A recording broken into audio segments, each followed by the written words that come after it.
হুম, এখন একটু বাইরের দিকে আসলাম। হুম, এই একটু ফাঁকায় হাওয়া বাতাস নিচ্ছি। সকাল থেকে ঘরে বসে একভাবে বসে থেকে মানে মাথা ধরেছিল। তো এখন বাগানের দিকে এসছি। হ্যাঁ, একটুখানি হাওয়া বাতাস নেওয়ার জন্যে।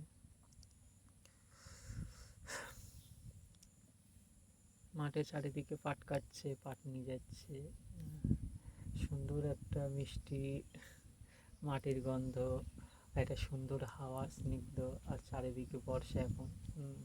খুব বর্ষা আমাদের এখানে। গ্রামের মধ্যে পানি পূজাই হয়ে গেছে, কিন্তু ফাঁকার দিকে বা আউটসাইড দিকে খুব একটা পানি হয়নি, কিন্তু গ্রামের ভিতরে সব পানি বোঝাই হয়ে গেছে রাস্তায়।